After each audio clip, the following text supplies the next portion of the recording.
The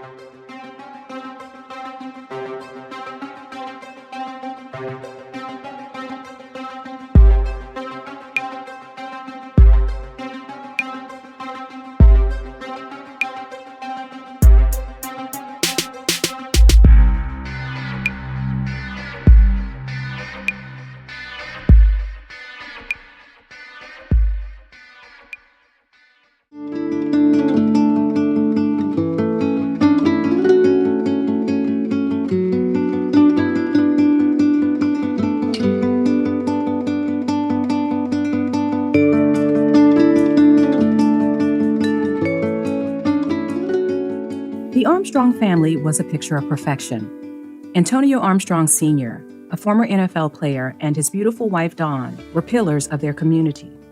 They had 3 adorable kids and a thriving business. Together, they raised Josh, AJ, and Kayra on strong values of faith, family, and football, with both boys following in their father's athletic footsteps.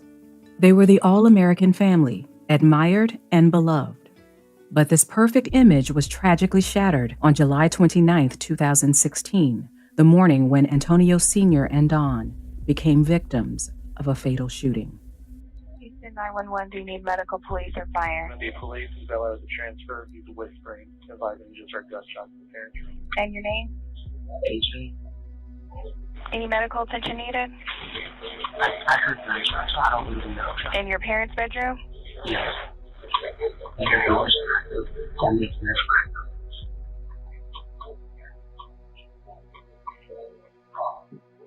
Can you hear anything else? I don't know. Does it sound like a handgun, rifle, or shotgun? I know my dad has 3.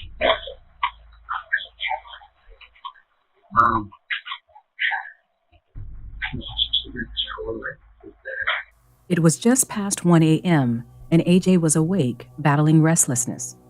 He had spent the day cocooned in his room, a Netflix marathon playing in the background as he nursed a bout of illness. Tossing and turning, he decided on one last trip to the bathroom before attempting sleep. As he stepped out of the bathroom, the sound of his parents' door creaking open caught his attention. Assuming it was his parents, AJ made his way downstairs, intending to ask for some medicine. But as he descended, the chilling sound of 2 gunshots, followed by another, pierced the silence. In a reflex of fear, he hurried back upstairs and dialed 911. Amidst the chaos, a masked intruder had violated the sanctity of the Armstrong home, leaving a trail of blood and horror in his wake. This night of terror brought with it a haunting question. Was this a botched robbery or something far more sinister? We're going to get into it, but first be sure to click the like button, subscribe to the channel, and hit the notification bell so you don't miss out on updates to this story, trending true crime topics, and so much more. Now let's get into it. The Armstrongs were widely regarded as a remarkable family. Antonio Sr., a hardworking provider, was revered for his commitment to his loved ones. His achievements, particularly overcoming his humble beginnings in Houston's Cashmere Gardens, were a source of immense pride for his family. Born October 15, 1973, Antonio, the eldest of 3, grew up in challenging circumstances with a young mother, Kay, who was just 15 at his birth.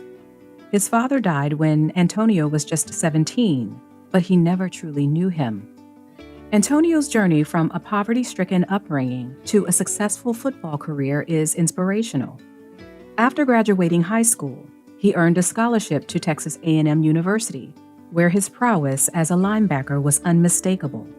His performance peaked during the 1994 Cotton Bowl against Notre Dame, where he was named the Defensive Player of the game. Play action fake, wanting to go deep, out of time, and sacked to the 25-yard line by Antonio Shorter. After college, he was drafted into the NFL by the San Francisco 49ers. He then continued in his football journey when he played briefly for the Miami Dolphins and the Rams, followed by a stint of Canadian football before his retirement brought him back to Houston. When Antonio returned to Houston, he transitioned into a new role, becoming a co-pastor in his mother's church.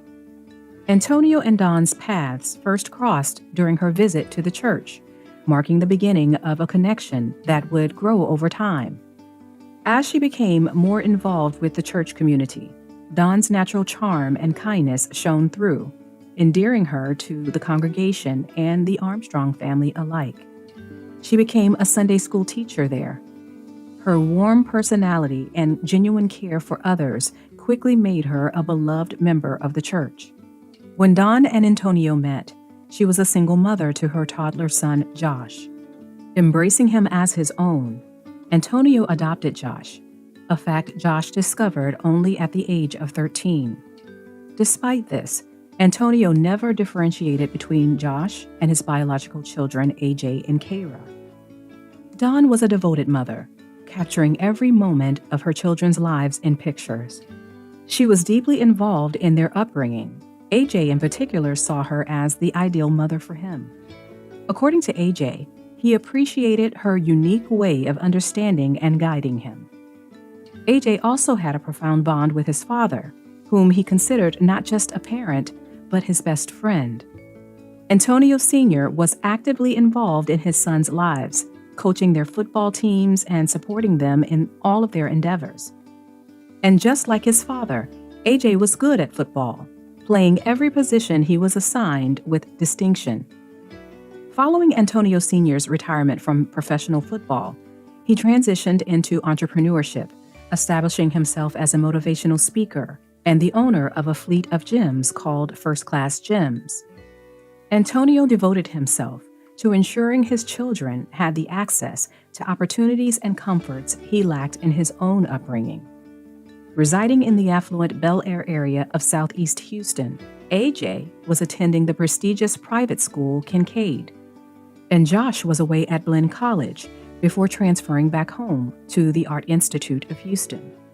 Josh briefly returned to the family home before moving into his own apartment nearby, where he lived with his girlfriend Hannah. Meanwhile, Kayra, the youngest sibling at just 12 years old, still lived at home with her parents and big brother AJ. The Armstrongs were a close-knit family, but on the fateful morning of July 29, 2016, their idyllic family life was shattered when Dawn and Antonio were discovered tragically shot while they lay in their own bed. Houston 911, do you need medical, police, or fire? Going to be police as well as the transfer. He's whispering, advising he just heard gunshots in the parents' room. And your name? AJ. Any medical attention needed? I heard gunshots, so I don't really know. In your parents' bedroom? Yes. I heard the whisper. That makes me nervous.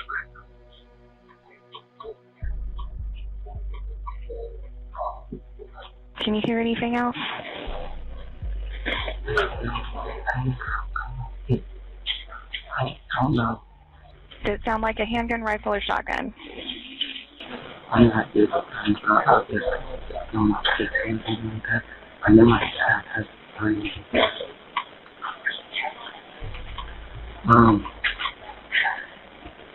It's really cool, like, it's there. Okay, can you hear anything else that's going on? I feel like it's loud, but I have a You're on the third floor? Don't leave from the safety of your room. How do you feel? At 1:40 a.m., under the veil of a cloudy night, with the mercury hovering around 80 degrees, a chilling scene unfolded. AJ Armstrong, only 16, made a desperate call to 911. His voice, barely above a whisper, conveyed the urgency of the moment as he reported hearing gunshots from his parents' bedroom. The sound of something or someone colliding with the door as they fled sent AJ seeking for shelter in his third-floor bedroom. As the operator requested details on his location, AJ pleaded for them to hurry. The operator asked if he needed medical assistance, to which AJ replied, "I heard gunshots, so I don't really know."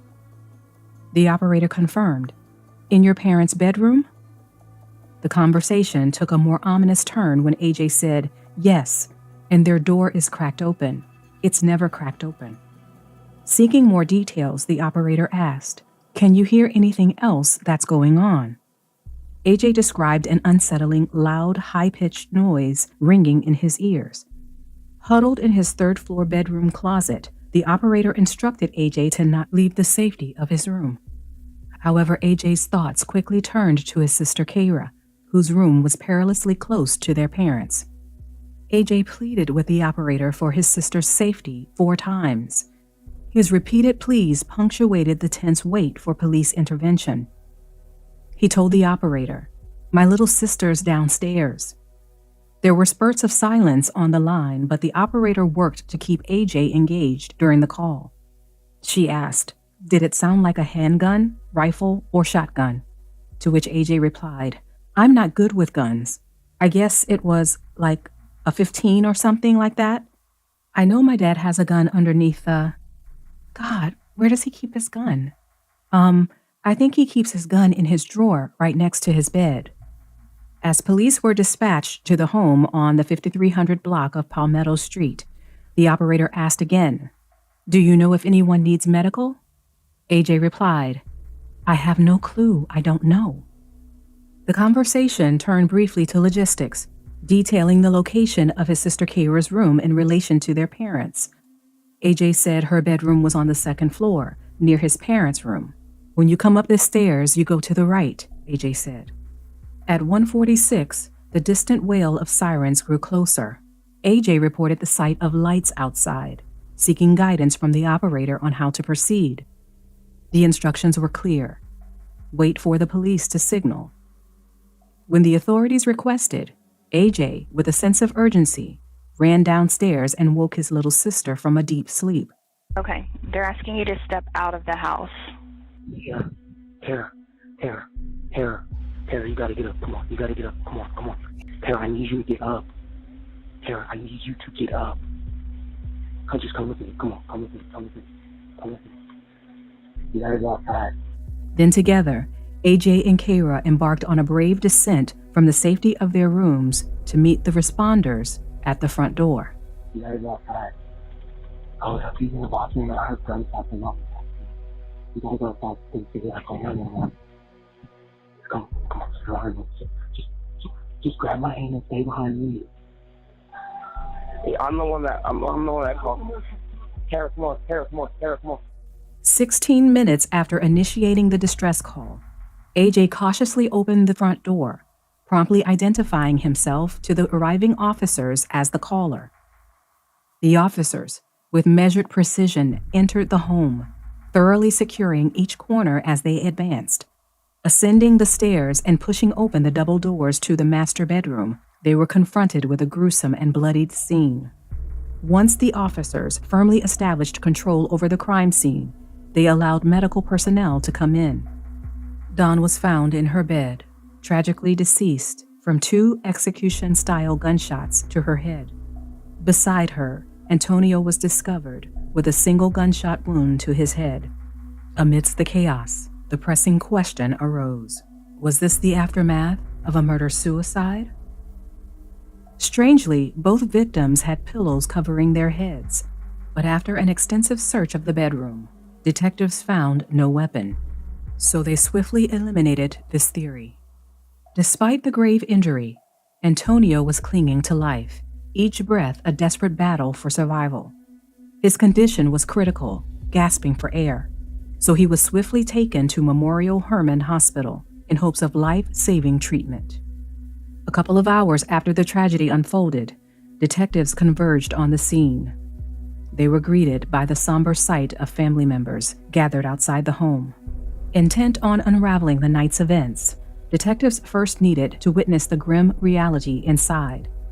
Navigating their way through the house and up to the 2nd floor, they entered through double doors into what appeared to be an office. It was there where one detective spotted an oddity: a small bullet resting on the carpet, surrounded by bits of debris. Detectives mentally cataloged this discovery as they moved into the bedroom where the tragic scene lay. The 42-year-old mother, Dawn, was found lying on her left side, deceased. She was the victim of 2 gunshots behind her right ear. One pierced her earlobe, and the other close to it, just behind the ear. Her life was extinguished on the spot. But Antonio's absence was palpable, his presence marked only by the blood left behind from a severe head wound. As the investigation unfolded, Don's body was solemnly removed, and the search for clues continued. Venturing into the kitchen, the detectives encountered drawers flung open as if in the throes of a frantic search. Amidst the disarray, a .22 caliber pistol and a note, its message hastily scribbled and overwritten multiple times, sat on the counter. The discovery of no weapon in the bedroom led detectives to theorize a botched robbery. However, the evidence encountered in the kitchen prompted them to question, is this real, or is someone trying to throw us off the tracks? The peculiar find raised immediate suspicion among the detectives. Based on their experience, it didn't appear to be a note that a robber would leave. Could a burglar really have the composure to pen such a note under the pressure of a quick escape? The puzzling nature of the scene compelled the detectives to question their initial theory of a hastily executed robbery. The note initially posed a challenge due to its cryptic handwriting, but after diligent effort, detectives managed to decipher the unsettling message. It read, "I have been watching for a long time," and in one corner, a provocative plea taunted them, "Come get me." To cover all bases, the detectives embarked on a thorough search for any evidence of forced entry. Yet their investigation revealed all doors were securely deadlocked, windows were locked with their screens intact, and window treatments remained undisturbed.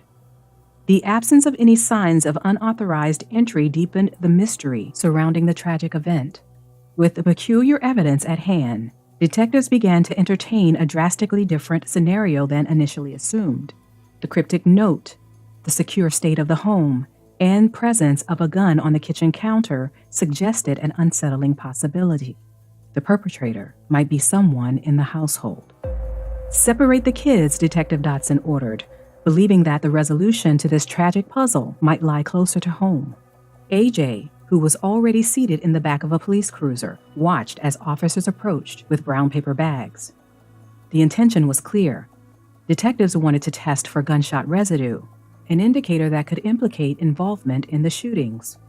Kara, who was overwhelmed with grief and shock, was in tears as her hands were carefully bagged by the officers.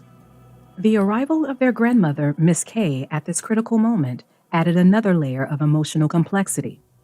Witnessing her grandchildren being treated as potential suspects amidst the turmoil of their parents' violent deaths was a harrowing sight.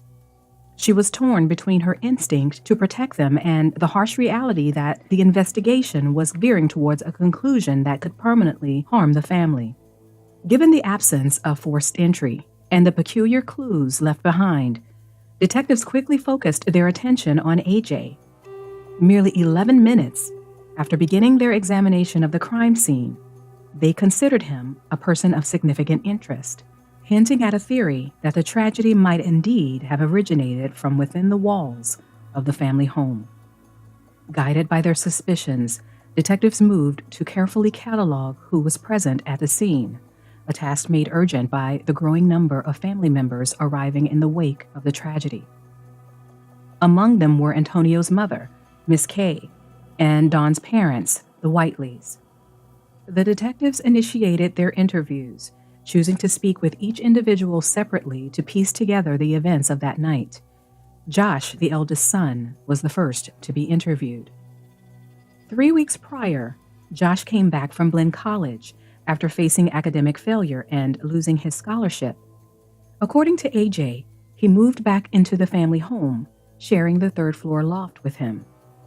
Upon his return, family members observed that Josh's behavior had noticeably changed. He had poor hygiene, appeared unkempt, frequently used marijuana, and consumed alcohol. Kara observed him spending extensive periods in the bathroom, talking to himself as if he was conversing with an unseen presence, suggesting he might be struggling with mental health issues or an internal turmoil she likened to a demon. According to Kara, tensions escalated shortly after Josh returned, culminating in a heated confrontation with his parents. The argument, filled with shouting and anger from both sides, ended with his parents declaring they would cut him off financially and insisting he leave the home. Not long after, Josh moved into his own place, just around the corner from the family's home. But at the scene of the murders, Josh appeared profoundly disturbed.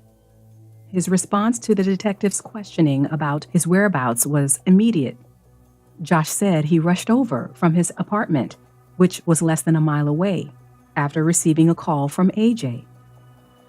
Josh's interview with the detectives was short, but they kept a close eye on him even after it ended. Following his interview, detectives took photographs of him and his hands, a standard procedure in the investigation.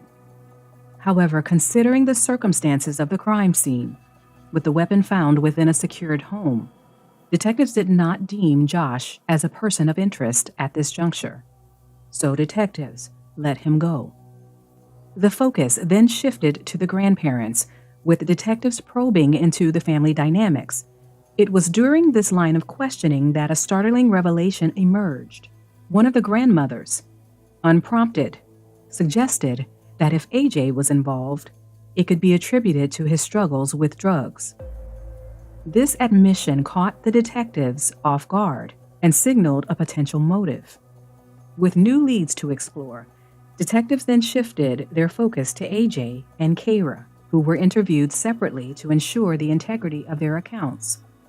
AJ was quick to mention that Kara, only 12 years old, had been asleep during the incident until he woke her.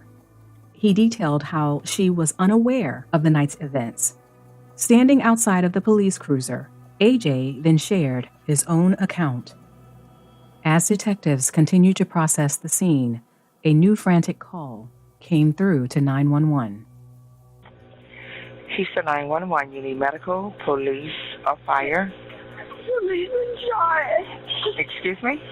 Somebody's been shot. I need police. Okay, ma'am, please, I need for you to calm down for a little bit. I'm at my boyfriend's apartment, and he just woke me up. And he ran over to his house because he lives like 2 minutes down the street because his brother got a call. He just got there and just called me and told me that his parents had been shot. Hannah, Josh's girlfriend, was deeply concerned about the night's events and Josh's well-being. She had been staying over at Josh's apartment when he received the distressing call from AJ. Awoken from her sleep by Josh, she listened in alarm as he relayed an intruder was in his parents' home and that AJ had informed him their parents had been shot. In a flurry of action, Josh retrieved his shotgun from the closet and hastily left, leaving Hannah in a state of fear and disbelief. As the investigation progressed, detectives at the scene concluded they had sufficient evidence to proceed with an arrest. AJ, being only 16 years old, was handcuffed and taken into juvenile custody. 5 hours later, during the intake process, an officer affixed an orange visitor sticker to his shirt, marking the beginning of a new and daunting chapter for the young teen. AJ and his younger sister underwent gunshot residue testing, with swabs taken from AJ's hands, shirt, and sweatpants to detect the presence of GSR particles. At 6:53 a.m., AJ found himself in front of a judge. She carefully read to him the Miranda warnings, instructed him to repeat the lines, and then asked, "What does this mean to you, Antonio?" AJ's response was clear, that if I don't want to say anything, I don't have to. The judge confirmed his understanding with a simple, "That's correct." In compliance with Texas law, which mandates that a judge must personally read Miranda rights to juveniles, AJ was brought before a judge for this crucial procedure. This process was designed to ensure the minor's understanding of their rights, involving the judge reading the rights aloud, then having the juvenile repeat them back, and finally explain in their own words what they mean. The intent is to confirm that the juvenile understands the significance of the right to remain silent.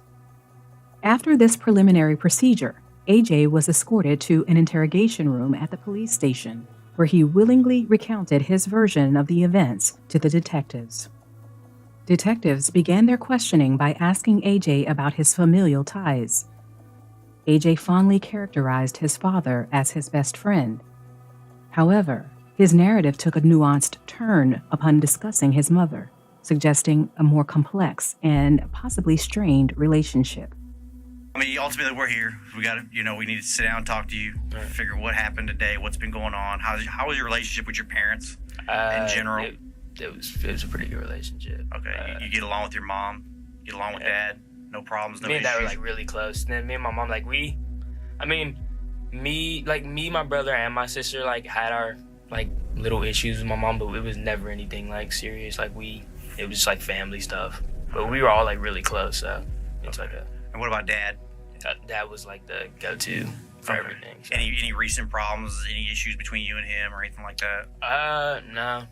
Like my dad's a pretty like chill guy. Likes to just talk things out. So any problem that we did have, we just talk. Okay. And it's just in the house. It's you, your mom, my dad, and my little sister. What's mom's name? Dawn Armstrong. Okay. And dad's your. Antonio. Yeah, because you're a junior, correct? Right. Okay. Yes, sir. And then what's your sister's name? Kayra Armstrong.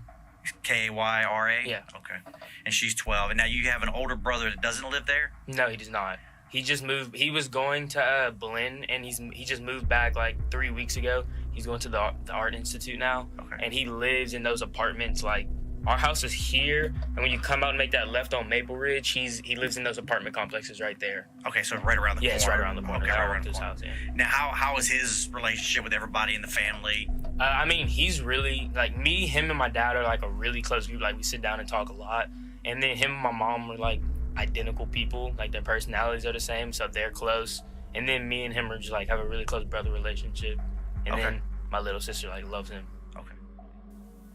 As the detectives delved deeper into their questioning, they became increasingly convinced that strained relationships might have served as a significant motive for AJ's potential desire to have his parents killed.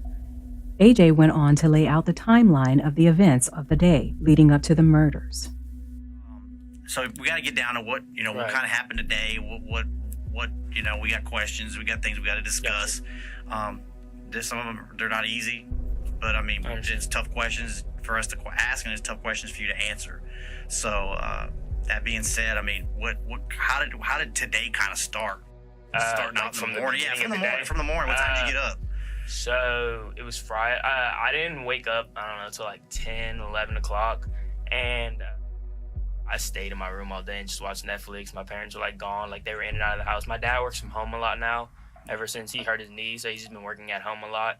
And my mom's in and out. She was mainly at our Bel Air gym like the whole day. And then she came back, and it was like, she came back around 5, and it was me, my dad, and her. And then my mom and dad got dressed, and they went to one of my dad's friends' events that he had. So they were gone till like 8. And then when they got back, I went to go pick up my little sister from my grandmother's house, and we came back. We got back to the house at like 9 or 10. And then my little sister, I think she went straight to bed. My parents were laying in their bed. I don't know what they were doing. And I was just upstairs just watching Netflix still. And then it was like probably 1 or 2, and I was still up. And I was like, I turned off my TV. I was getting ready to go to bed. I went to the restroom. And when I came out, I heard the door open. And I haven't been feeling well like this whole day. And I thought it was my parents. So I like walked downstairs. So I was going to ask if I can get some medicine. And like as I was walking downstairs, that's when I heard the 2 gunshots go off, and I ran back upstairs. And then when I ran back upstairs, I heard somebody run out of my parents' room and like hit the door. And then I don't know how they got out. I don't know which, because if they would have went out one of the doors, our alarm would have went off. So like my only guess is they had to have gone through a window, because those don't go off with our alarm system. Like it's not like connected. And after I ran back upstairs, I went into my closet, and that's when I called 911, and like I had the phone call. And when the cops showed up, the lady told me to go downstairs. And I was like, I have a little sister here. I need to get her. And I went to my sister's room. I woke her up. And then me and her both walked downstairs, like let the cops know that it's not like it's just us. Like we're not armed or anything like that. And they walked us outside. And that's when I called my brother, because he lives like right up the street. And him and my cousin they both showed up, and Who's your cousin? Trenton. He's like, I saw the guy. Like, I feel like I should have done something, but I mean, well, did you physically see somebody? Or? No, like I saw him running. Okay, but then you would have seen him go out a window or out a door or something? No, because when, like, you've been into the house, so it's like my parents' room's here, and then you'd have, like, it's when you come out of my parents' room, you go this way, and, like, this window, it's impossible. Like, that window's impossible to get out of. Second floor, too. Yeah, it's second floor. So either he would have had to have gone, like, this way, and then gone over there by my sister's room, or he'd have to gone downstairs and out through one of the first floor windows. Okay, and then you said you were upstairs and you heard a door. Right. Which door? My parents' first door. The first door in their room. Because normally my parents... Which goes into the study. Yes. Okay. Now, the person that you've seen, I mean, what did he look like? Is it he or she? Or? It was definitely a guy. It wasn't a girl. There wasn't, like, long hair or anything like that. I mean, they had it was like a mask, and, like, you could only see the eyes and the mouth. But he looked like a black guy, but I'm not like 100% positive, but I'm pretty sure it was an African American. And like, I'd say like 6 feet, maybe, somewhere around there. I couldn't give you like an age range. I didn't really like get to see his face or anything like that. Despite the brutal events that had unfolded just 5 hours earlier, detectives found AJ's reaction to their questioning notably peculiar. His demeanor lacked any visible signs of distress. There were no tears or evident nervousness. AJ maintained a remarkable stoicism throughout. In the course of their interview, when detectives informed AJ of his mother's passing, they were taken aback by his complete lack of emotional reaction. Their seasoned instincts told them that his calmness was not typical for someone who had just experienced such a traumatic event. Also, the inconsistencies in AJ's narrative raised red flags for the detectives, who were already puzzled by his demeanor. I hear everything you're saying. Right. And ultimately, there are some issues. And I'd be lying to you if I didn't tell you there was some issues, and we kind of got to go over and kind of get to the bottom of what's going on. Exactly.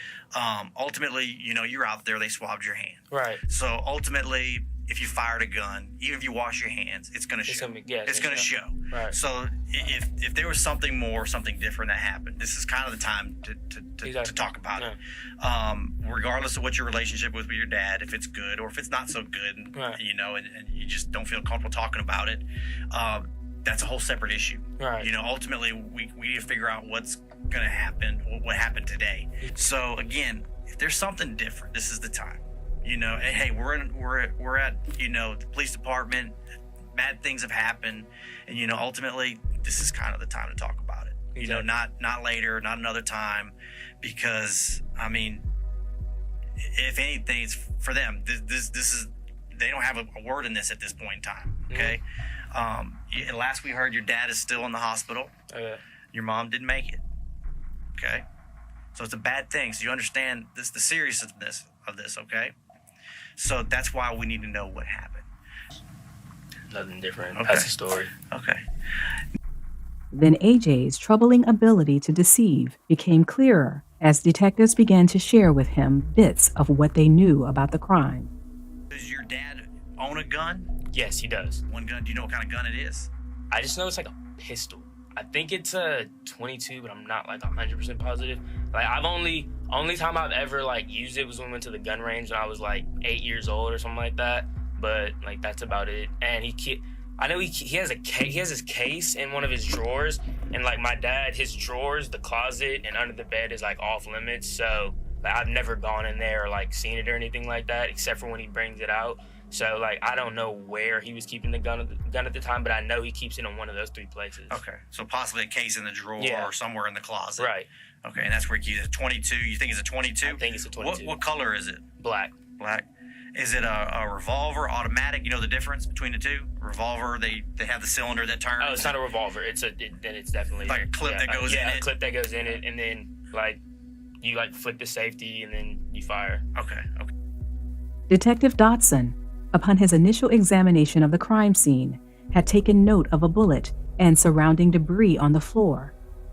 Returning to scrutinize this clue further, his attention was drawn upward, where he discovered a bullet hole in the ceiling. Using a trajectory rod, the investigative team determined that the shot had originated from the third-floor loft, specifically AJ's bedroom. So detectives headed up to the third floor for a more thorough search of AJ's room, which revealed a hole in the floor, cunningly hidden beneath a pile of socks. Armed with this information, detectives momentarily hesitated before probing further. Are you certain you haven't handled that gun? Following this inquiry, AJ's account began to shift. Ultimately, when we're in the study that leads to your dad's room, Right. in there, when you look up, there's a bullet hole in the ceiling that comes from the loft, which There's is a your bullet bedroom. hole in the ceiling. Yeah, it comes through the floor, from the loft, from your room upstairs. Yeah. Where your room on is? the third floor. Yeah. There's a bullet hole in the ceiling. There's a bullet hole in the study area that goes through, and you can see that it comes through because it pushes out Right. in the study I've area. never seen that. They use a trajectory rod too. Yeah, and they use the trajectory. They have the rod. They use a rod. They put it in there, see what Right. the angle is. Right. And then on the floor, there's an actual bullet that was actually fired. How long has that been there?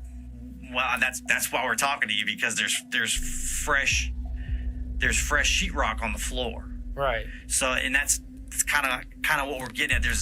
There's things out there that we're trying to figure out how this has happened. If there's 2 gunshots or 4 gunshots. Right. How do we have one that's coming from the room upstairs, and then we've got other ones in there? I can explain the gun from the room upstairs. It was like 2, maybe 3 weeks ago. Me and one of my friends was just playing around, and they were about to leave, and he was like, "Hey, well, not really. He was like me. I was like, "Hey, have you ever shot a gun before?" And they were like, "Nah, I've never done it." And I was like, "Do you want me to show you how to?" And I went and checked the 3 places, and the gun was under my dad's bed, and I laid the pillow. I laid my pillow and then a blanket over it and a blanket under it, thinking that would stop it, but I guess it did not stop it. Yeah. Now, see, and that kind of goes back to what we were saying just a minute ago. Because a few minutes ago you said that you haven't seen it, you haven't shot it since you were a kid, and then now we kind of give you a little more, and then it's like, oh, wait a minute. So, I understand. We don't want to keep getting deeper into this because there's more. AJ had previously claimed that his last interaction with his father's gun was at a gun range when he was 8 years old. However, when detectives confronted him with the discovery of the hole, AJ's narrative changed. This revelation not only cast doubt on his earlier statements, but also hinted at a premeditated aspect to the crime, challenging the detectives to unravel the truth behind AJ's composed facade. AJ's change in his statement revealed to the detectives that he indeed had access to the murder weapon, despite his persistent denial of using it on the night of his parents' murders. He strongly denied any involvement in the tragic event, and he very confidently challenged the detectives that the forthcoming gunshot residue tests would corroborate his claim of not having any GSR on him. If the gun was fired tonight, again, the GSR test is going to show it. Exactly. So to say that you didn't, or it was fired. I didn't fire it tonight. No. Last time I fired it was 2-3 weeks ago, and I put a I guess my parents just never saw that. Because, that was a while ago. Yeah. Yeah. But ultimately, that's what I'm saying. Is even if you wash your hands, whatever you have, it's still going to show. Right. Okay, so that's why I'm saying is, something from 3 weeks ago, you think? No. Oh, okay, you fired a gun tonight. No, there's no gun up in the room, or whether it's in, it's going to show that's there. Exactly. Ultimately, or let's just say there was somebody else in the house with you. If that's the case, we need to know. Somebody we need to talk to. But again, we've already went to hey, I haven't seen it, haven't fired it since I was little, and I don't know where he keeps it. We don't go there; it's off limits, so I don't go in there. Okay, I went in there. We were up there and we fired a gun, and we put the towel, we put the blanket, and all that stuff. So you kind of see how where we're going. And that's the only No, I know, yeah, but I understand where you're coming from. I just don't want it to be where wow, and now there's gunshot residue on his hands or on his clothing. There won't be any gunshot residue on my hand or anything like that, or something like that. Right. Or let's say Dad makes it. And say, hey, this is what's going on. This is what happened. Right. it's just anything can happen at this point. I know. And I know I didn't personally touch the gun. Like, I know there's no gun residue on my hand or on my clothes or anything like that. So I know it has nothing to do with me. I just don't understand. I don't understand how he got out or even how he got in. The detectives have been questioning AJ for more than half an hour. Applying more pressure, detectives sought to elicit a confession from AJ by pointing out discrepancies between his narrative and the physical evidence observed at the crime scene, indicating that his account did not align with their findings. And ultimately, the gun is still in the house. Right. Okay, so it's on the kitchen counter. So it's one of those things where if somebody's running out of the house, there's no time to put it on the kitchen counter. Put it on the counter, and there's even like a little paper where there's some scribbling on it. So there's not really a lot of time if you're running out of the house, jumping out of a window to go put the gun there and then write a note. So you see, that's why when you say, hey, he ran out, jumped out of a window, he didn't go out of a door, because if he doesn't know you're there or whatever it might be. I'm assuming that's what I was on the third floor. I don't know what happened. Well, the doors were all locked. Right, even when we got there, the doors were locked. You had to unlock the door to come out. My dad locked all the doors. You had to unlock the door to get out. The back door's locked. Everything's locked. Right. So if somebody's in the house, it's just you and your sister, where are they at? Exactly. And if they're running out and they're jumping out of a window, I mean, there's no blinds messed up. There's nothing that shows somebody went out of a window. And the gun is placed on the counter with a paper and a pen with some scribbling. There's the time. I understand. If you're rushing out. Doesn't seem so, right. I mean, that's one of those. I don't know like exactly what happened from the time when he came out of the room to when he left, because like as soon as I saw him, I was gone upstairs. So I don't know exactly what happened with him. I'm just saying I'm assuming that's how he got out, because I don't know any other way to get out of our house. When detectives probed deeper into AJ's relationship with his father, AJ firmly maintained that there were no conflicts between them. However, the detectives adopting a more intense approach revealed that his grandmother had indicated otherwise.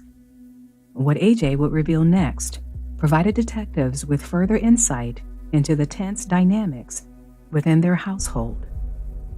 While examining the scene, detectives also noticed a troubling burn mark on the carpet at the top of the stairs just outside AJ's parents' bedroom. Okay, so I know you guys saw the black little thing on the carpet when you walk upstairs. Yeah, I was like playing with matches and I dropped it. I dropped one and didn't realize it, and I just walked away. And then like the carpet set on fire, and then my dad came and confronted me about it, and I was like, I don't know, because I was like, it's stupid that I was playing with matches. I can't just admit. So I was like, I don't know. I had nothing to do with it. And like, I don't know, like my dad like took that personally. He was like, you like straight up like to my face. So I told him the next day what actually happened, and he was like, you like straight up like to my face, just like lied to me, and like that like it hit home with my dad. But I mean like that day like we talked about, like we've been fine. Like me and my dad, whenever we do have problems, like we sit down and we talk about it and we solve it. Like then. However, a complicating factor arose. The burn marks emitted the distinct odor of accelerants, suggesting the use of gasoline or rubbing alcohol. How long ago was the carpet burned? That was Tuesday. Okay. All right. What'd y'all put it out with? What did Dad put out? That blue pillow that's right there. Put out the pillow? Yeah. Did you spill anything on the floor before? No, I didn't spill anything on the floor. That's the thing that was like confusing to me. I didn't spill anything on the floor. What's the bottle of rubbing alcohol that's empty in your bedroom? I don't know. I'm just asking because the other investigator that was out there says that the floor right there smells like accelerant, which is like some type of I know, like gas or something like that. Yeah, right. That's what me and my dad, when like it happened, we both said that it like smelled like gas somewhere and we didn't know where it was coming from. Yeah. But like we don't have any gas at the house. So. Well, I mean, it could be rubbing alcohol. That's why I'm asking, because that easily lights. I know that rubbing alcohol was from my dad's room, and I took it from his room. What'd you take it for? Because I needed it.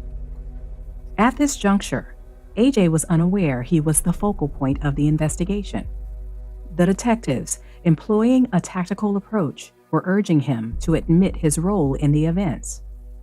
They emphasized that the gunshot residue will reveal the secrets, cautioning him that it would definitely indicate whether he had discharged the firearm. The detectives explained to AJ that when a gun is fired, blowback typically lands on the shooter's hands and clothing. They emphasized that regardless of how thoroughly one attempts to clean, not all traces can be removed. But AJ was adamant. "There's nothing that will come back that it's on me," he said. Despite AJ's steadfast claims of innocence, the detectives intensified their approach during the interview.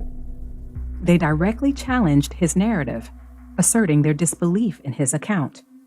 They pointed out that the house had been fully secured with all doors locked and the alarm system activated, leaving no plausible way for an intruder to enter. And I honestly don't buy that somebody was able to rush out the house, place a gun, write a note. You know, if it wasn't something where you were involved, then you know who is, and they were in the house, and you know it.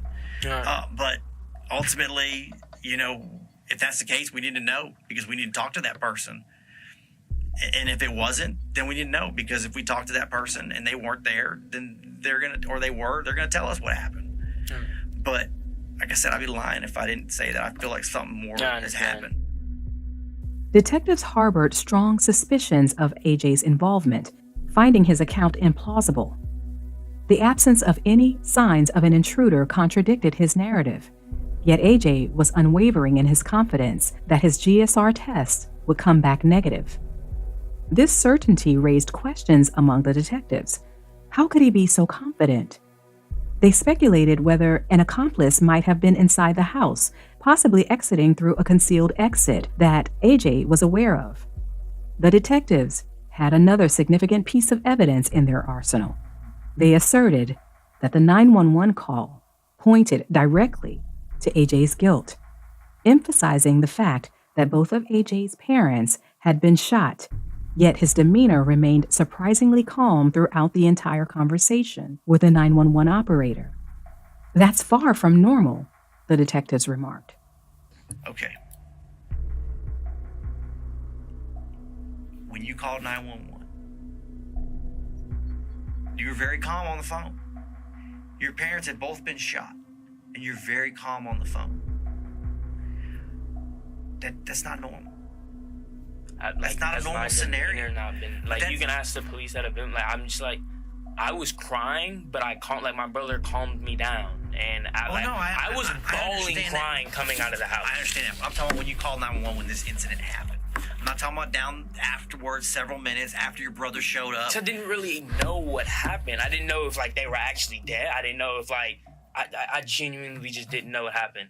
And I've tried to explain that I had nothing to do with this, and I guess I'm just gonna have to wait till all the tests come back to prove that I had nothing to do with this. But you knew something bad happened.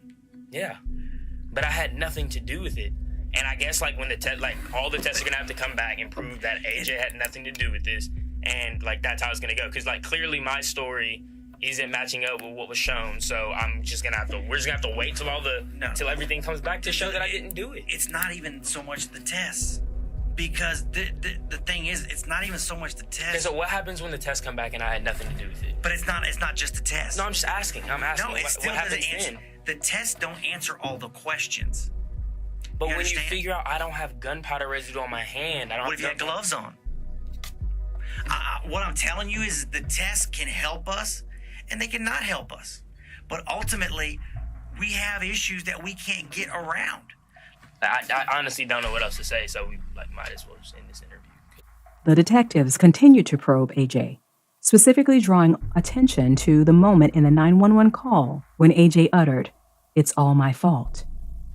So was there somebody else in the house? I mean, literally, you have to... I don't personally understand it either, because I know, personally with me, I had nothing to do with it, so it doesn't make sense to me either.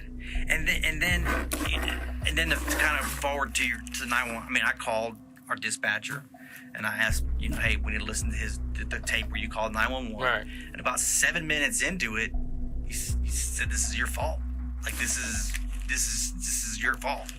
So I mean, something like that. No, this is my fault was at the point where when I saw and I didn't do anything about it. That's what I was saying. Because when I came outside, you said it's all my fault. It's all my fault. Well, I mean, I felt like I could have done something. Yeah, but that's a little bit different than it's all my fault. That's the exact same thing I said when I walked outside to the police. To detectives, This statement amounted to an admission of guilt, and they pressed him for an explanation. Then detectives brought to AJ's attention a significant inconsistency. If there had indeed been a masked intruder, one would expect that to be the first detail mentioned in the 911 call. "Help! There's a masked man in the house. I heard gunshots from my parents' room," would be more like what they would expect. However, AJ failed to mention any such intruder throughout the 16 minutes he was on with the 911 operator. Despite the detectives' valiant efforts, AJ stuck to his story, saying, "I understand the situation does not look good at all for me. I didn't do it, and I didn't get anyone to do it." Following his interview, AJ, at the age of 16, was formally charged as a juvenile with capital murder and placed in the Harris County Juvenile Detention Center, where he consistently upheld his initial story.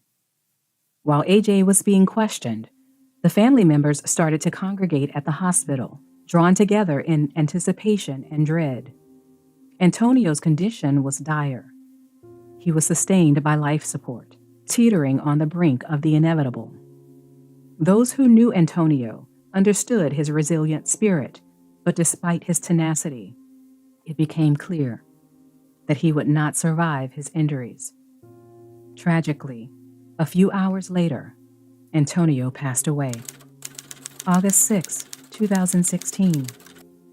8 days after the tragic incident, a somber gathering of family and friends convened at Windsor Village Church in Southwest Houston for a heartfelt memorial service honoring Antonio and Dawn. It was abundantly clear how deeply they were loved. So many people attended that the service had to be relocated to a larger venue as their home church couldn't accommodate the crowd. The church was nearly filled to its capacity, with nearly 3,000 attendees paying their respects. AJ, who had been in detention since his arrest on charges of killing his parents, received permission to attend the service. Accompanied by plainclothes officers, he quietly took his place in the front row, his handcuffed hands discreetly concealed beneath a jacket. Following the service, AJ was escorted back to the Juvenile Detention Center.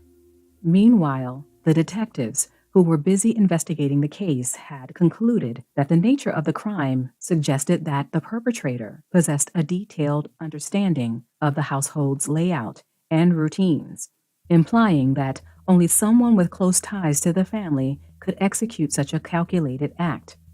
This led detectives to ponder a pivotal question. Was there another individual, besides AJ, with an equally intimate knowledge of the home who could be involved? As the investigation advanced, detectives acknowledged the imperative need for obtaining stronger evidence to secure a capital murder conviction. Their primary goal crystallized to establish an unequivocal connection between AJ and the firearm used in the crime. To accomplish this, they delved deeply into the details of the Armstrong family's life, even seeking subpoenas for the family's phone records in hopes of uncovering any leads that could bolster their case. Meanwhile, the eagerly anticipated gunshot residue test results finally arrived. Negative. The GSR tests for both AJ and his younger sister returned negative results, confounding detectives who anticipated finding evidence of residue on AJ's hands. AJ had confidently and repeatedly asserted to the detectives that none of their tests would link him to the crime, and his prediction proved accurate. This unexpected outcome left detectives questioning whether AJ had been truthful in his account from the start.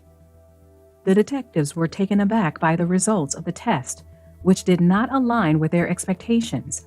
They had been confident that the evidence would unequivocally indicate AJ had discharged the firearm, especially after uncovering his deceptive claim about last handling the gun at age 8. Their probing revealed that AJ was far more familiar with the gun's whereabouts than he initially admitted, suggesting he could have accessed it on the day of the murders without his father's knowledge. After further digging, detectives uncovered the reason for the absence of GSR on AJ. They learned that .22 caliber ammunition, the type used in the crime, often does not leave GSR, offering a plausible explanation for the negative GSR findings. This revelation prompted detectives to consider new questions. Was AJ aware of this characteristic of the .22 caliber ammunition? Had he changed clothes to conceal evidence? Or was there another individual present in the house who could have committed the crime? The investigation had to explore these possibilities to piece together the true sequence of events. Upon closely examining the collected evidence, detectives noted that the firearm was discovered on the kitchen counter adjacent to a note. This note appeared to have been hastily torn from a pad, which was located in a kitchen drawer. A comprehensive analysis conducted on these items revealed a critical detail. AJ's fingerprints were absent. They were not found on the firearm, the notepad, the pen used to write the note, or the note itself. In fact, AJ's fingerprints were conspicuously missing from all key pieces of evidence at the scene. Given AJ's admission of having fired the gun just 3 weeks prior, one would logically expect to find his fingerprints on it, raising questions about the absence of such evidence. In their exhaustive search for evidence within the household, detectives scrutinized everything available to them. They found no water left in the sinks, no signs of soap usage, and no gloves. Remarkably, there was an utter lack of physical evidence linking AJ to the crime scene. Where had it all gone? At this juncture, the motive behind the shootings remained elusive to detectives. The idea that AJ, who outwardly seemed to be navigating the typical trials and tribulations of teenage life, could be driven to murder his own parents was perplexing. August 10, 2016, 12 days since the murders. Several days following the murders, a break-in occurred at one of the gyms owned by the Armstrong family. The incident was caught on the gym's surveillance cameras. At this time, AJ was detained in a juvenile facility. The footage revealed 2 masked intruders shattering a window with a brick and entering the premises. Inside, they appeared to search methodically for something specific, rummaging through drawers. Despite the presence of valuable items such as big-screen TVs and various equipment, the intruders departed with only a computer, ignoring other potential lucrative targets. This incident prompted detectives to ponder a possible link. Could there be a connection between the break-in at the gym and the masked murderer AJ claimed to have seen in their home? The targeted search by the masked intruders during the gym break-in suggested that they were on a mission for something specific, leading detectives to speculate about the Armstrong family's possible entanglements. The timing of the burglary, closely following the murders, inevitably raised suspicions. However, after thorough consideration, detectives concluded that the break-in was an isolated incident. Given the high-profile nature of the case, they reasoned it was likely opportunists exploiting the situation, aware that the gym's operations would be disrupted in the aftermath of the owner's tragic deaths. Ultimately, despite this diversion, detectives remained convinced that all evidence gathered in their extensive investigation pointed unequivocally to one person, AJ Armstrong. Unable to establish a solid connection linking AJ directly to the firearm, detectives turned their attention to analyzing blood spatter patterns, hypothesizing that shooting his parents at close range would likely result in their bloodstaining his clothing. Accordingly, items of AJ's clothing, including a t-shirt, sweatpants, and flip-flops, were sent to the crime lab for a detailed analysis. Upon conducting a comprehensive examination of AJ's clothing, the lab delivered its findings to the detectives fairly quickly. The results for the gray shirt, sweatpants, and flip-flops were conclusive. Negative. The lab confirmed to the detectives that there was absolutely no trace of blood on any of the submitted items. Navigating through the complexities of this case proved to be a formidable task for the detectives. The absence of a discernible motive, fingerprints, gunshot residue, and blood evidence left them at an impasse, so they decided to revisit AJ's own statements for potential leads, and they started with a thorough re-examination of his 911 call for any overlooked clues. Upon a thorough re-evaluation of the 911 call, detectives unearthed notable peculiarities in AJ's extended 16-minute dialogue with the operator. This lengthy interaction provided detectives with a trove of inconsistencies in AJ's account. A critical oversight in AJ's narrative was his initial omission of a masked intruder during the call, a detail he only introduced while speaking to detectives 5 hours later. This discrepancy suggested to the detectives that AJ might be attempting to manipulate the narrative. Detectives found it notably significant that AJ's concern during the call was overwhelmingly centered on his sister's welfare, virtually ignoring his parents' plight. Despite the audible gunfire from his parents' bedroom, AJ's response was curiously hesitant when asked about the need for medical help. Twice, he claimed he didn't know if medical help was needed. Given the circumstances, the need for medical help for his parents should have been apparent, especially considering that neither emerged from their room after shots were fired. AJ's apparent indifference to seeking immediate medical help for his parents, in stark contrast to his concern for his sister, raised suspicions. This behavior suggested to the detectives that AJ was deliberately delaying medical assistance for his parents, especially his father, who was still alive. Remarkably, when paramedics did arrive, Antonio was found alive, albeit barely, struggling for survival. Detectives theorized that AJ's reluctance to promptly secure medical aid for his father was strategic, aiming to prevent any potential contradiction of his narrative should his father have regained the ability to communicate. When the 911 operator questioned AJ about the location of his father's gun, AJ feigned ignorance, audibly pondering, "God, where does he keep his gun?" This act was an apparent effort to distance himself from the weapon that he admittedly test-fired just days before the murders. Detectives also zeroed in on AJ's mention of experiencing a high-pitched noise in his ears, a common symptom of firing a gun in a confined space without hearing protection. This detail inadvertently placed AJ at the scene of the crime, possibly even within his parents' bedroom at the time of the murders. Another critical moment in the call was when AJ, seemingly caught off guard, exclaimed, "How did you get into my house?" This outburst was interpreted by detectives as a slip that revealed his internal turmoil. It suggested a realization that he had overlooked how securely locked the house was, including windows, doors, and the alarm system he admitted to deactivating for the police to come in. All of this indicated that no intruder had entered or exited the home around the time of the murders. These insights led detectives to a deeper understanding of AJ's behavior during the call, offering them new avenues to explore in building their case against him. As detectives diligently pursued the investigation, several unanswered questions about the incident remained. However, a potential turning point arose when Maxine Adams walked into the precinct, presenting new information that promised to shed light on the case. December 2016, 5 months since the murders.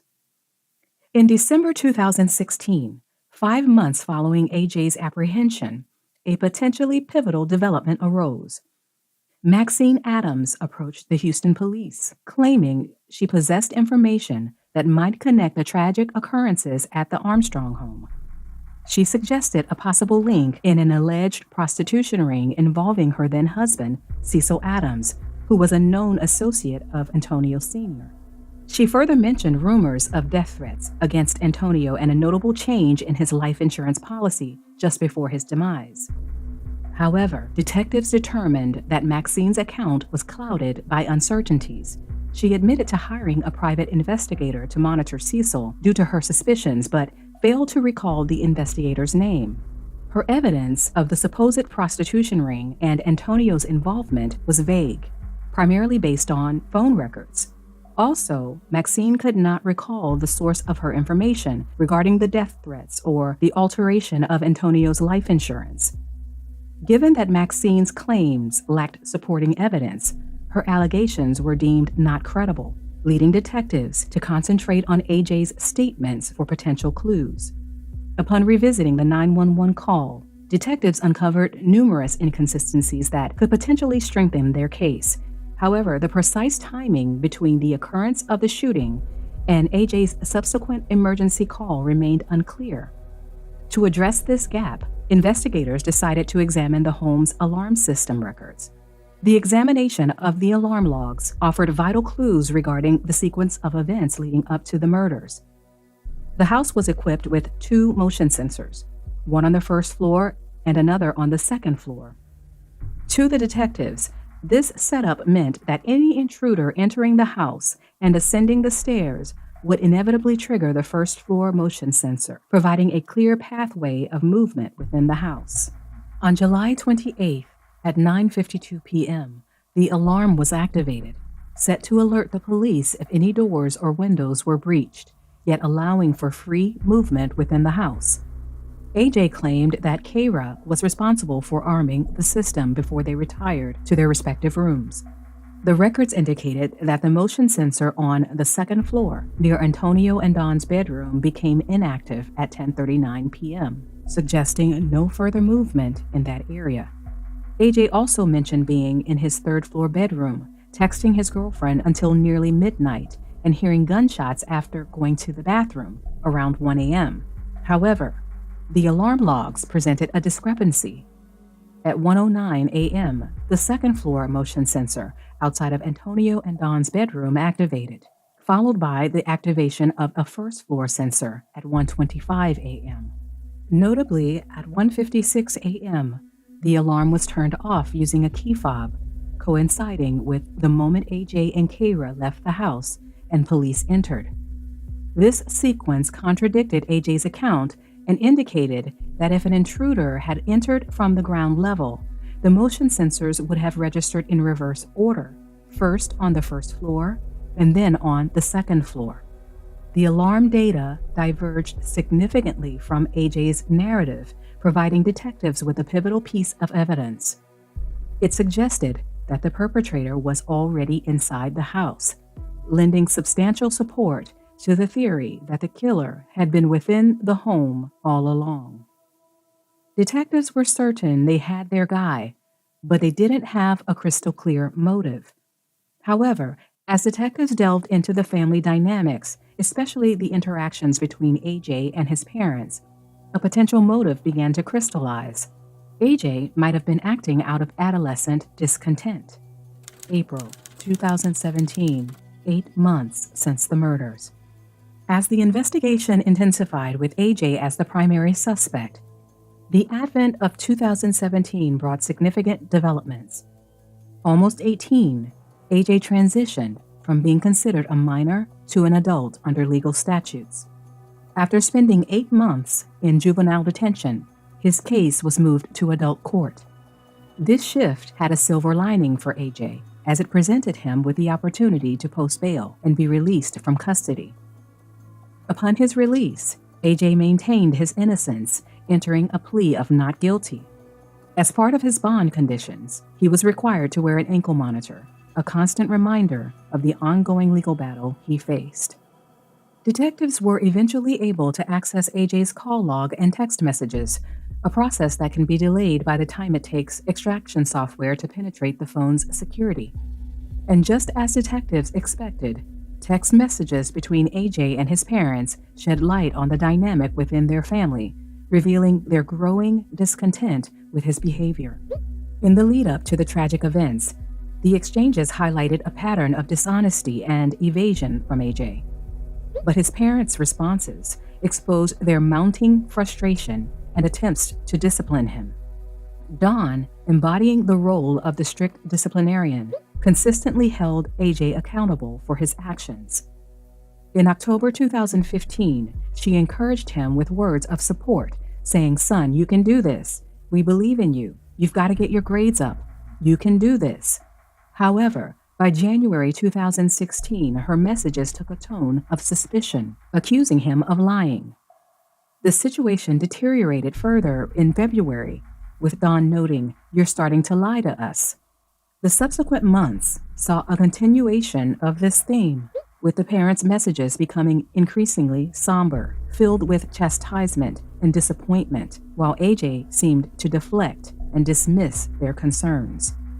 Despite their best efforts to set him on the right path, including investing in a quality education and providing material comforts like giving him his own car, AJ persisted in making poor choices, neglecting his schoolwork, skipping basketball practice, using marijuana in the house, and taking his father's car without permission. These texts painted a vivid picture of parents in turmoil, struggling to bridge the growing divide between them and their son. 3 months prior to the murders, AJ faced a situation that would later reveal much about his relationship with his parents. After midnight on April 23rd, Kate, AJ's girlfriend, requested a ride home from a party. Although AJ initially deleted these text exchanges, detectives managed to recover them. AJ decided to pick Kate up, arriving at approximately 1:09 a.m. In their texts, Kate expressed concern about AJ's parents finding out, to which AJ assured, "They won't know." When Kate worried about AJ getting into trouble, he explained his plan to claim he hadn't gone out, anticipating his mother's delayed response to cover his tracks. The following morning, Don was clearly upset upon discovering AJ's late-night request to pick up Kate, emphasizing that AJ should have never left the house without permission. Her response was firm, indicating her intention to verify the story with Kate's mom, highlighting that Kate should have relied on her sister instead of AJ. Despite AJ's insistence that he hadn't actually gone, Don, knowing her son's tendencies, checked the alarm system and confronted him about his dishonesty. AJ's attempts to maintain his lie were elaborate, claiming he had only stepped outside to retrieve sunflower seeds from his car and later to get his laptop charger, but never actually left to pick up Kate. Meanwhile, AJ was simultaneously texting Kate, instructing her to keep their arrangement a secret. Dawn's subsequent text to AJ reflected her skepticism, asserting that the alarm system's records contradicted his story. Despite Dawn's insistence that she had proof of his deceit, AJ remains stubbornly committed to his version of events. This episode, characterized by AJ's persistent denials in the face of evidence, provided detectives with a glimpse into his capacity for manipulation and his complex dynamic with his parents. Another incident emerged that suggested AJ may have previously attempted to kill his parents, occurring just 2 days before the tragic murders. During his interrogation, AJ nonchalantly mentioned a burn mark located on the landing at the top of the stairs on the second floor, just outside his parents' bedroom. He casually admitted to lighting a match and walking away, significantly downplaying the severity of his actions and the subsequent reaction from his parents. When AJ's parents initially confronted him about it, he blamed his little sister, making the all-too-familiar assertion, "I had nothing to do with it." AJ claimed that he and his father had resolved the issue the following day. Further investigation into AJ's text messages revealed that he had told his girlfriend Kate that the incident had been taken lightly, even laughingly dismissed by his parents. However, this portrayal was starkly contradicted by the evidence detectives found regarding Dawn's actual response. Far from finding the incident amusing, Dawn was deeply troubled by her son's reckless behavior, and she turned to Josh to express her disappointment. AJ faced relentless pressure from his parents, especially his mom, initially concerning his academic performance, which escalated upon their discovery of his marijuana usage within the home. The harmonious relationship AJ described to the police contrasted sharply with the reality depicted in their text messages. These messages not only corroborated the detectives' direct observation of AJ as a detached, unemotional individual, but also exposed a persona capable of deceit, someone who could present one facade while secretly harboring ulterior motives. Regarding a motive, detectives acknowledged the difficulty of pinpointing AJ's exact reasoning. However, they speculated that a combination of factors related to discipline, such as restrictions on his freedom, confrontations over his grades, and Being caught in lies might have cumulatively driven AJ to harbor deadly intentions towards his parents. This analysis suggested that the escalating domestic tensions could have played a significant role in motivating AJ to murder his parents. March 2019, 2 years, 8 months since the murders. In March 2019, the case went to trial, with prosecutors facing the challenge of having no DNA evidence, no fingerprints, and no blood spatter to directly link AJ to the crime. The cornerstone of their case was the alarm system data, which they regarded as their most convincing piece of evidence. The prosecutors were confident that the alarm system records would conclusively demonstrate that the alarm was set at the time of the crime. AJ's defense strategy centered on directing suspicion toward an alternative suspect, one with significant mental health challenges, access to the home, and knowledge of the gun's location. The suspect they proposed was Josh Armstrong, AJ's older brother. The defense argued that Josh was the sole person, aside from AJ, who possessed both knowledge of and access to the crime scene. To support their claim, they challenged the reliability of the alarm system, suggesting it could not conclusively prove AJ's involvement. Also, the defense addressed the issue of the bullet hole found on the floor, explaining it away as a result of AJ showing a friend how to handle the weapon, merely an act of youthful recklessness. After all, he was just 16 years old. Prosecutors, however, were able to demonstrate that when AJ was pushed to identify the friend, his narrative shifted, claiming the friend had departed prior to the test firing of the gun. They argued that this friend never existed. Ultimately, the jury was divided in their verdict regarding AJ's involvement in the murder of his parents.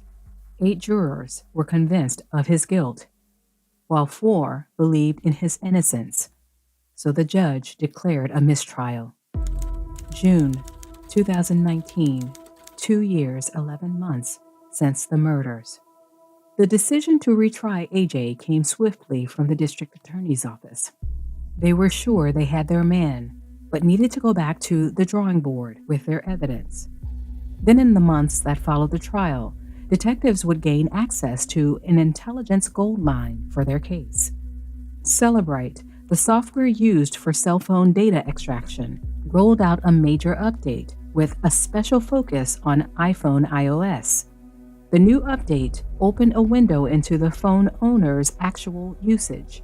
With this new software capability, detectives could now track not only when an app was installed or opened and the searches performed within it, but they could also determine when the device was locked or unlocked and when it was plugged or unplugged.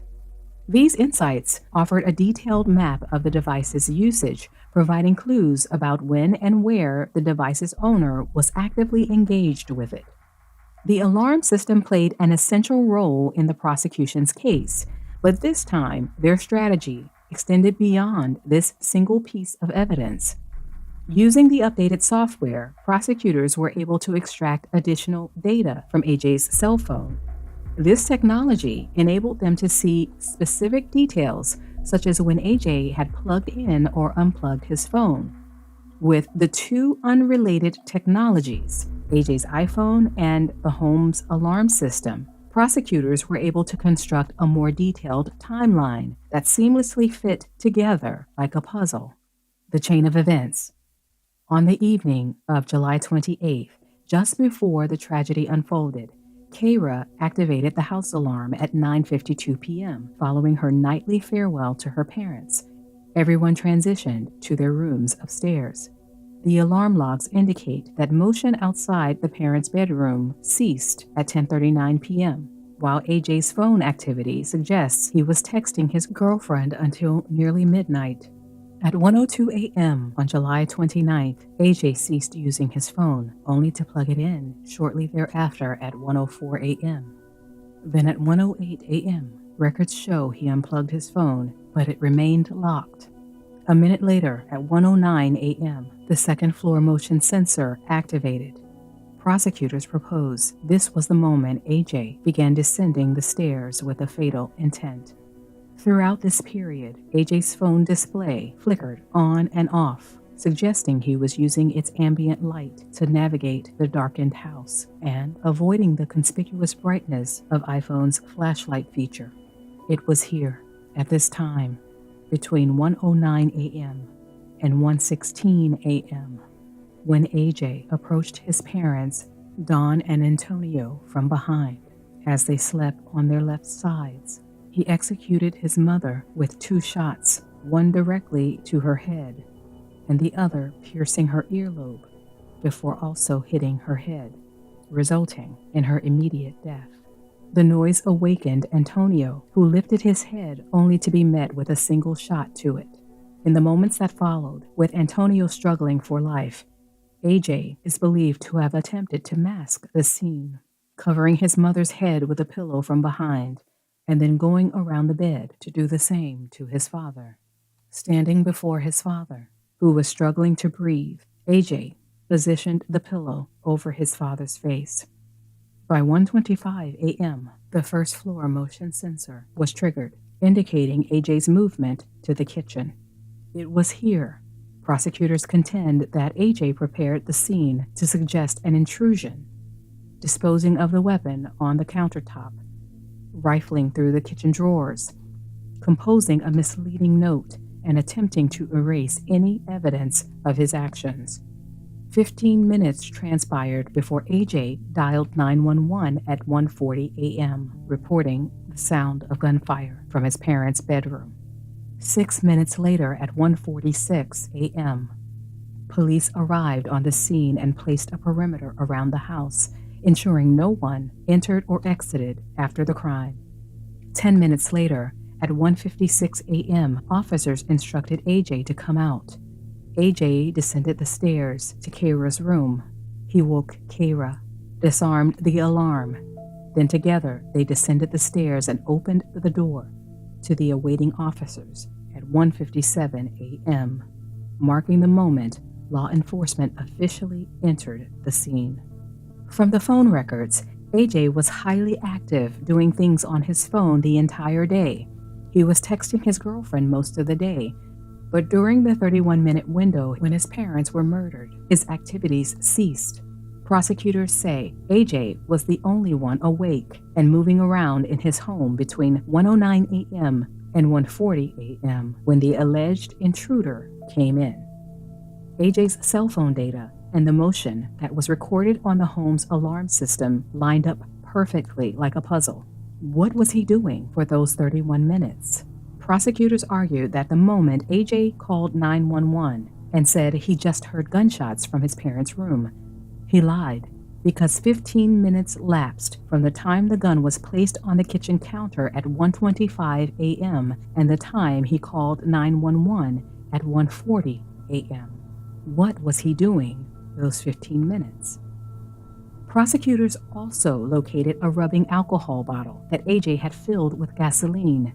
He poured the gas at the landing right outside his parents' bedroom and set it on fire. They say AJ tried to burn the house down just 2 days before the murders. AJ acknowledged lighting the match and then nonchalantly walking away. His parents caught it and put it out. 2 days before the murders, with his mom and dad in the house, AJ placed a fire in front of his parents' only escape. Upon examining AJ's iPad, detectives uncovered a web search that was conducted in the early morning following his attempt to ignite the fire in his home. The search was alarmingly precise, inquiring, how can a car be rigged to explode when started? This distressing find on AJ's digital device offered a glimpse into his dangerous intentions and mindset. Prosecutors asserted that the hole found in the middle of AJ's bedroom floor was created on the same day as the murders, with the rest of his family absent for the majority of that day. Keira was in Galveston with her grandmother, and AJ was confined to the house on punishment. Prosecutors argued that AJ seized the opportunity to conduct a test firing of the gun. He aimed to determine the noise level of the gunshot, questioning whether it would be loud enough to awaken his sister. To muffle the sound, he fired the gun through a comforter and a pillow, with the bullet ultimately landing on the floor in the office used by Antonio when he worked from home. When questioned about the timing of firing the gun, AJ revised his account from 3 weeks prior to conceding maybe it was this week. October 2022. 6 years, 3 months since the murders. Prosecutors say that their evidence, including the attempted arson, the test fire incident, AJ's conflicting accounts, the armed house alarm, and his incriminating web searches, that AJ Armstrong not only killed his parents, but that he had been planning on killing his parents for days. This accumulation of evidence painted a picture of premeditation and intent. Bolstered by their consolidated evidence, prosecutors proceeded to bring AJ to trial once again in October 2022, determined to secure a conviction based on their theory of his deliberate and calculated actions leading to the tragic demise of his parents. AJ's defense continued to point fingers at his brother, suggesting his actions were driven by anger from being financially cut off and ousted from the house. Countering this, prosecutors drew on AJ's own statements during his interrogation, illustrating that the family had always intended for Josh to live in his own place upon his return. And when he did, he directly moved into his own apartment instead of going back to the family home. He never returned to the family home.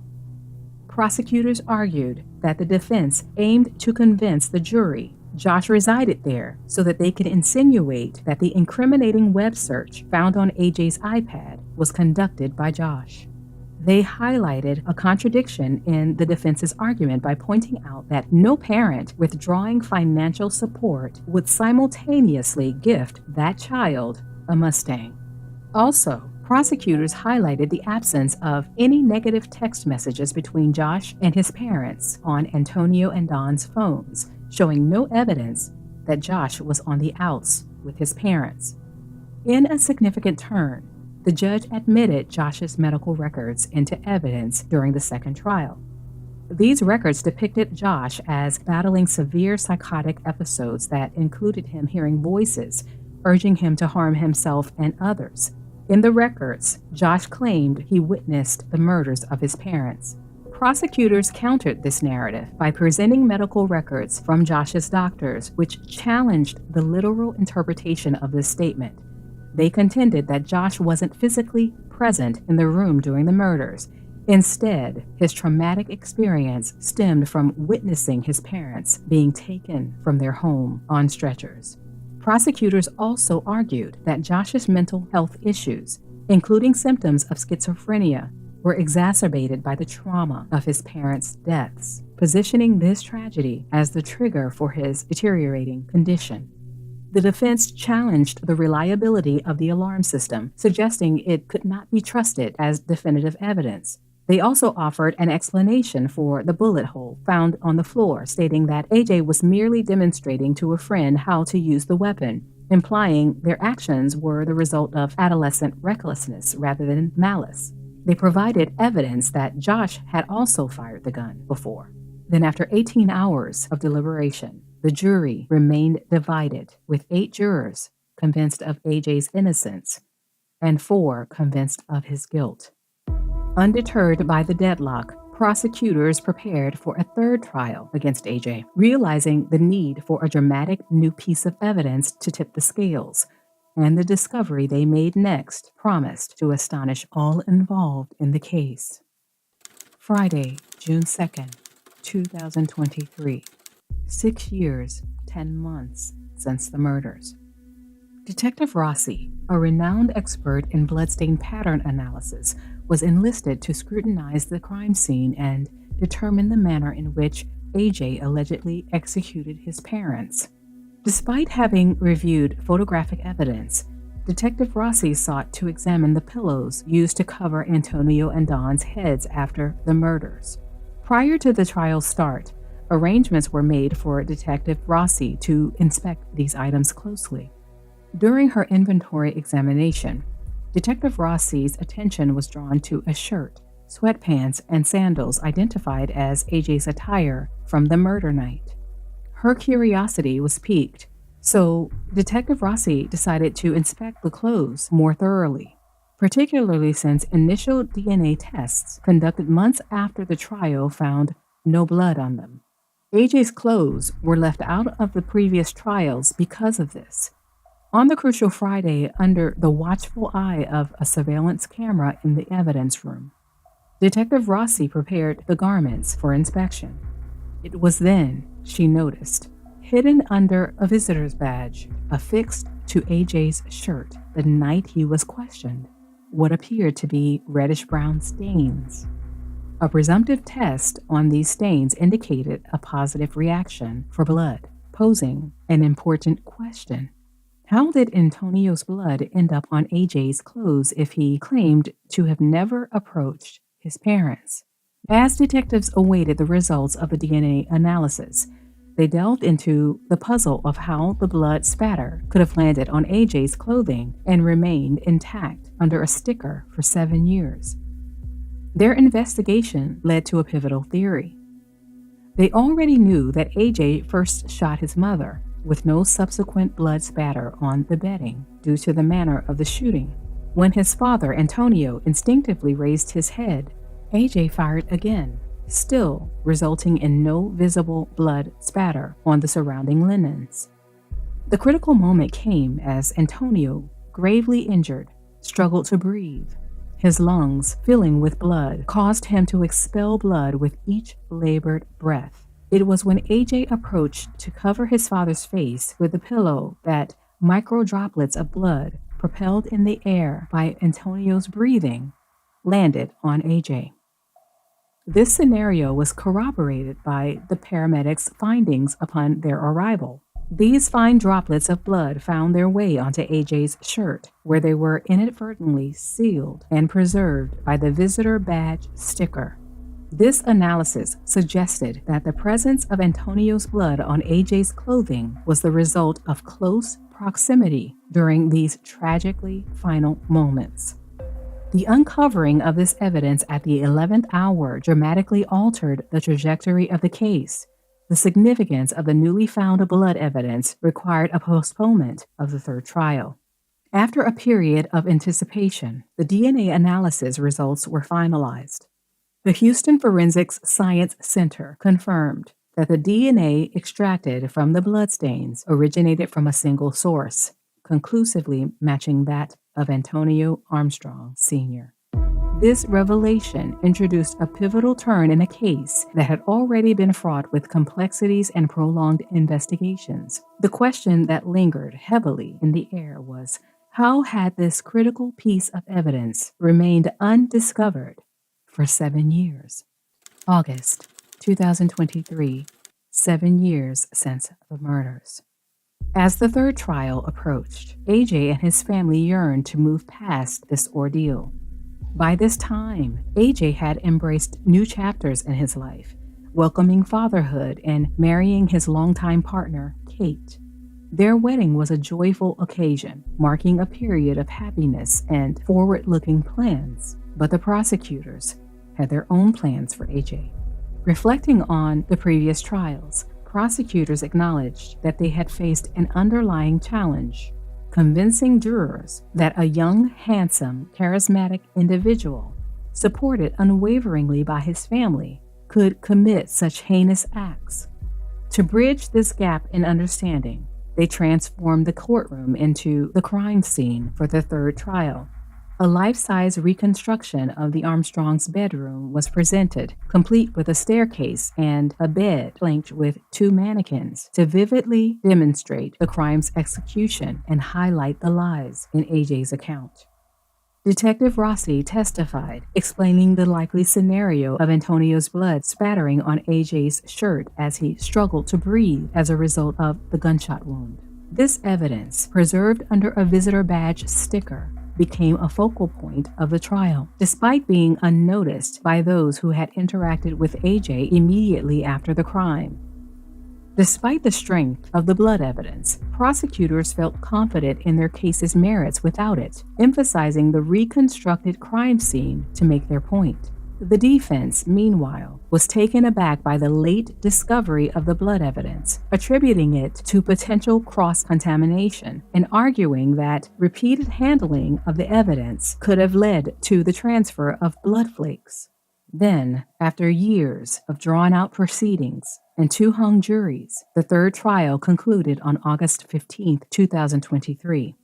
Following 11 days of testimony from 31 witnesses and over 40 hours of deliberation, the jury returned a unanimous verdict on the second day, guilty. AJ was guilty of capital murder.